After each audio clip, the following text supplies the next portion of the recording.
Hey guys, how's it going? Hope you're doing well. My name is Crown, and today I'm going to read you some very interesting stories that I hope that you're gonna love. And now, without further ado, let's go!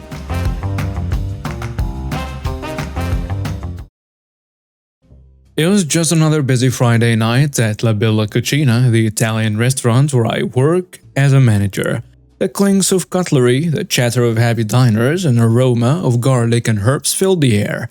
I was making my usual rounds, ensuring everything was running smoothly when a new customer walked in. He was a middle-aged man, sharply dressed with an air of arrogance around him. He didn't wait to be seated, and instead, he chose the best table in the restaurant, which was reserved for another party. "Excuse me, sir," I began politely. "This table is reserved. May I offer you another one?" He scoffed. "Do you know who I am?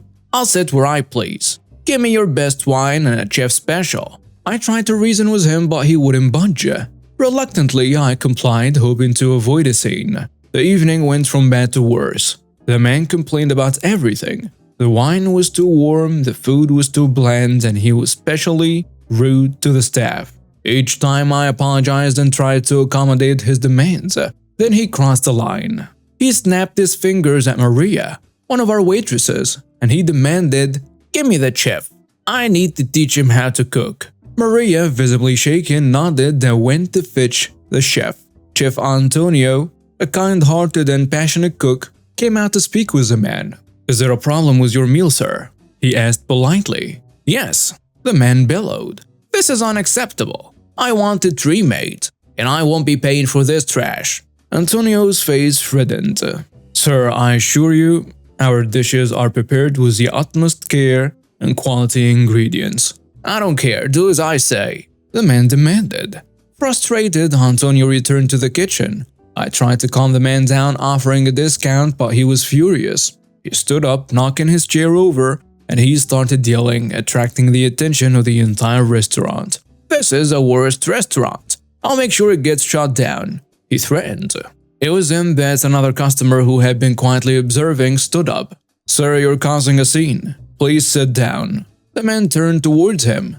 "Mind your own business." The situation was out of control. I had no choice but to call the police. Within minutes, 2 officers arrived. "What seems to be the problem here?" one officer asked. Before I could respond, the entitled man shouted, "I am being harassed by these incompetent fools." The other patrons started speaking up, telling the officers what had really happened. The officers listened to both sides, they spoke with the staff and other customers, and it became clear who was at fault. "Sir, you need to calm down or we will have to take you in for disturbing the peace," one officer warned the man. Instead of calming down, the man became even more aggressive, pushing one of the officers and trying to punch him. And that was the last straw. The officers handcuffed him and led him out of the restaurant. After he was gone, I apologized to the patrons and offered them complimentary desserts.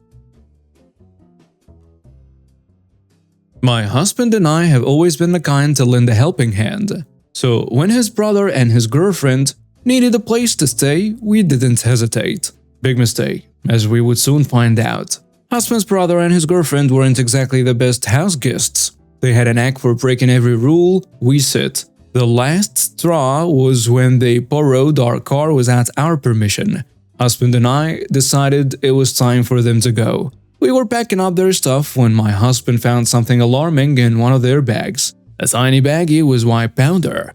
We had no choice but to call the police. The officer confirmed our worst fears. It was an illegal substance. My husband was furious, and he told his brother and his girlfriend they were permanently banned from our house and our car. Fast forward a few days, husband was about to take our son to the bus stop when he realized our car wasn't in the parking lot. Panic ensued and he called the police to report the stolen vehicle. The brother then texted, claiming he had used the car to go for a court-ordered drug test. But how did he get the car? Well, we soon realized the spare key was missing from my purse. When we confronted the brother, he said he left the car near the courthouse. A quick check with the police proved that was a lie. Days passed with no sign of our car, then we got a call from the police. They had found our license plate on another car during an arrest. Turns out the brother had sold our car to a junkyard for a measly $350. The junkyard had stripped it of its exhaust system and sensors. The police acting on our report, the evidence of the illegal substance, and the CCTV they found, where it shows he the thief and a druggie. They arrested him. He was charged with theft and possession of illegal substances. The court denied him bail due to his record and flight risk. So, he was remanded to jail.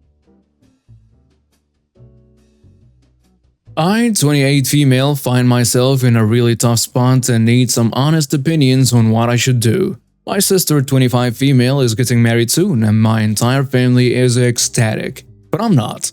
Her fiancé, 30 male, stole a business idea from me a few years ago and I'm seriously considering skipping the wedding because of it. Backstory: I've been working on a unique business concept for a few years and I told my sister about it.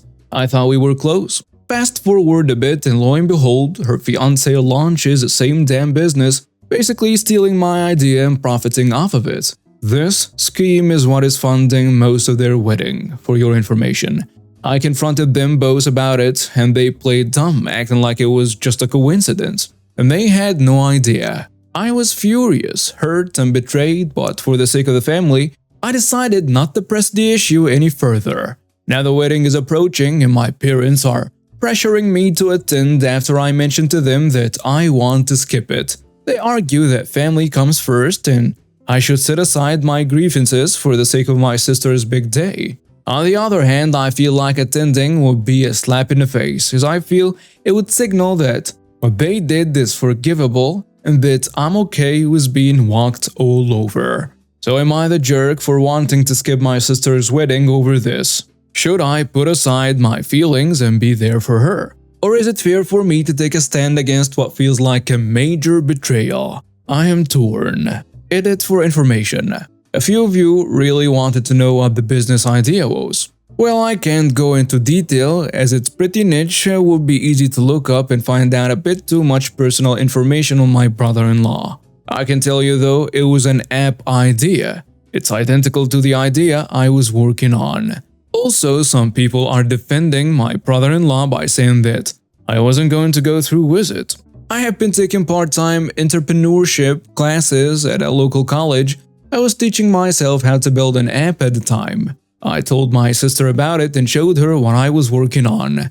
He stole the idea before I had the chance to go through with it and sold it to his buds. Now he co-owns it. I think it's also important to note that I dabble in photography. And from conversations with my parents, it sounds like my sister wants me to photograph her wedding for her. But I have not heard anything about the intended payment for photographing her wedding. So by not going, not only would I be causing a bit of drama, I'd also be leaving them without a photographer, according to my mom. I never agreed to photograph. This was apparently assumed by my sister. And now some comments on the post. Someone saying you're not the jerk. This is based on taking you at your word that they ripped off a unique idea, making it hard for you to now use the idea for yourself without being in direct competition and looking like the one copying their business, putting you behind the 8 ball from the outset. They did betray you, and going would look like you were signaling that you were willing to let it be water under the bridge.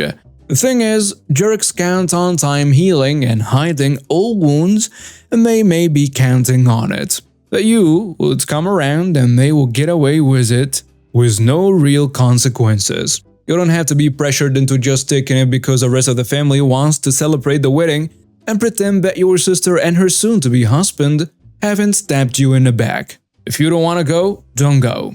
Tell the family pressuring you that they are all welcome to go but to leave you out of it. Their betrayal is a real and a serious thing and you are not willing to go along with pretending it isn't. Just because acknowledging it is inconvenient when the rest of the family just wants to forget about it and celebrate. Your sister and her soulmate have done nothing to make things right and you're not going to give them a free pass on this level of betrayal. Another commenter goes with, "You're not the jerk." But I want to mention that I once told an old family friend about a niche business idea I'd had for a while. A couple of years later he comes by to tell me of this really cool thing he did. Exactly my idea. He's in the final stages and is super excited. I was mad for a bit, but honestly the man had absolutely no clue he'd heard it from me. He genuinely forgot, but kept the idea somewhere at the back of his mind. And unlike me, he went and did it. So it is possible the fiancé is a complete jerk, or a distracted jerk who really thought he and your sis came up with it. Your feelings are valid either way, because, well, they stole your idea. It all depends on the specifics, the reaction when confronted, and what they are like in other areas. If this is truly out of character, maybe. If hurtful but not that unexpected, well, you can tell better than I can. A third commenter goes with, "You're not the jerk. But as others have said, I think you need to decide if you want a relationship with your sister or not. If you do, then you might have to let it go. It's sad, but that's life sometimes." Side note, a good idea doesn't always mean a successful business. There is no guarantee you would have made money. Running a business is hard, and the initial idea is just the first step in a long, long road. But look on the bright side, OP. If you've had one great idea, well, you can have another one. Backstory: I work in a client services center and handle project planning and oversight. I have privileges and security clearances that even low-level management doesn't have, but I have no authority to delegate tasks or make requests. This is important because a low-level manager can order me to pull client-restricted data they normally don't have access to, while they have to go through their superiors to make this request. Technically speaking, once the request is granted, they can continue to request a restricted access report. It's a loophole that one of the low-level managers fully exploited. Introducing Tammy. She's one of 3 leads for our call center department. Tammy is very much the typical sneaky backstabbing person who has a chip on her shoulder for anyone standing in her way of getting what she wants. She made a series of requests for 2 separate reports. One report would detail one half of a piece of confidential order placement information, while the second report would detail the other half of the order placement information. By themselves, these reports were intended to spot inconsistency errors that might fall through the cracks. For example, show all orders placed from 12 a.m. to 11:59 p.m., but include personal client information on it. The second report shows all orders accepted from 12 a.m. to 11:59 p.m., but includes personal client information B. Tammy then combined the reports as they always match to get both sides of the order placement puzzle. This information was used to access client order pages and change data without the client being on the phone or without the client's knowledge. This is a huge no-no. As these things go, Tammy was discovered going into clients' orders as if she had their permission. Rather than confess to doing anything wrong, she threw me under the bus. OP gave me this information and does so daily. See? Tammy and I were temporarily suspended without pay until the investigation was over. It turns out no wrongdoing was discovered on Tammy's part or my part, and the loophole reports were stopped as they were irrelevant. Because of how the investigation was handled, it went on my permanent record, and my low-level government security clearance that I had earned was given a red flag. It was the equivalent of a major slap on the wrist, but no harm. No foul when it came down to the seriousness of it. Still, for her to throw me under the bus like that, I took it personally as she knew exactly what she was doing. She had me as a scapegoat in case she ever got caught. Nearly a year goes by and I was given a task for some forensic research on a closed-off, highly controlled database. Many department leads were involved, including Tammy, with whom I had little contact after the above incident. I took several painstaking weeks to sift through several 100,000 records. This was supposed to be routine data queries, but I found was different. A massive series of date errors that didn't match up to previously compiled reports taken from the time the orders were active. There were vastly different order placement turn times, most of which seemed to be handled by employees from a certain department led by a certain individual. This wasn't even what I was tasked to find. I just happened to come across it by accident. I reported it to my supervisors and was given the go-ahead to investigate further. It turns out that Tammy and several other leads in her department have been using the client order placement logins to manipulate order placement times weeks after the fact to make them look really good.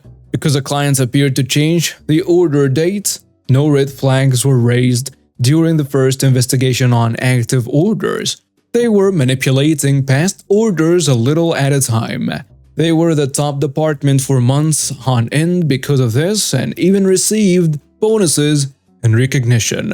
After presenting my thorough findings, our compliance department concluded that several leads/managers were fudging dates to make their departments appear better than they actually were. The result was a termination of a backstabbing individual named Tammy, the demotion of a lead who knew of the deception but didn't say anything, and a third lead had already left the company earlier in this year.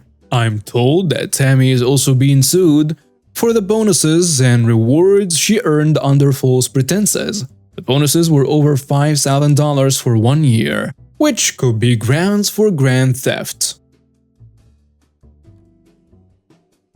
I work at a charcoal chicken joint in a small shopping center with about 10 stores in it. The shopping center had a public bathroom on the other side. This is obviously run by center management and the cleaners they hire, and not by our chicken shop, which is on the other side of the complex and does not have a bathroom. A lady comes in with her baby and is absolutely livid.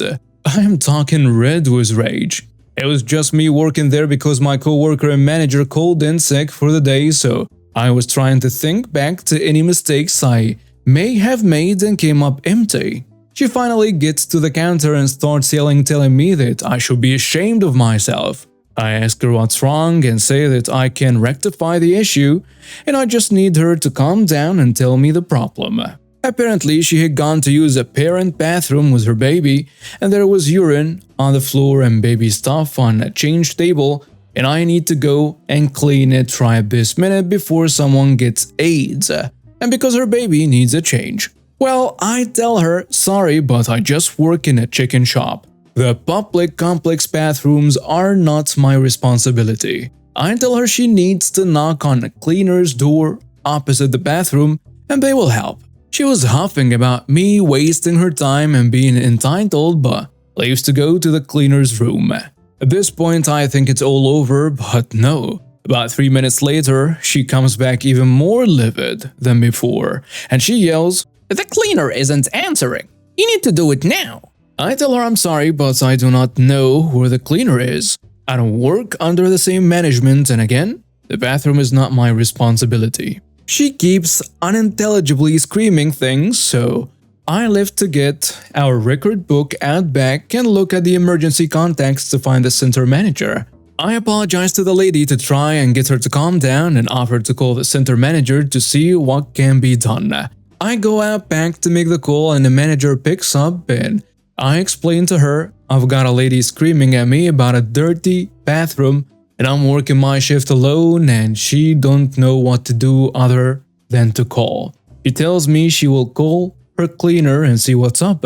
She rings back to tell me the other cleaner didn't show up for his shift and the second cleaner is on break. I hang up and tell the lady that the cleaner will be back within 30 minutes, or she can go to the McDonald's across the street who also has a change table. This is not good enough for her. She reaches behind the counter for a bottle of cleaning spray and literally walks behind the counter to look at the back where she sees a mop. I'm standing there dumbfounded, processing the fact that she just walked behind the counter and she thrusts the mop bucket and sprays at me and tells me if the cleaner is not here, it is my responsibility to go and mop it up. I tell her to get out of the kitchen immediately or I will call the police. And she stands there not moving, telling me not until I clean it up. At this point, I'm like, what the hell? And I tell her if your baby can't wait half an hour or the car ride home, go to the McDonald's. I am not cleaning it. My job is to cook fries and chicken and not to clean the amenities of an establishment I work for. She yells no, and so I threaten the police again. She stands there as if to Call my bluff, but I reach for the phone and start dialing. She walks out the door yelling, and I think it's finally done now. Thank God. 10 minutes later, she shows up with a cop saying that I threatened her and her baby. I just gave the cops my statement and the video footage, complete with audio, and they arrested her for trespassing. That was probably the most insane shift I've worked. Keep in mind, while we were not busy at the time, there were customers trying to order and food being cooked the whole time.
And now we have reached the end of today's stories. Thank you for watching and see you next time.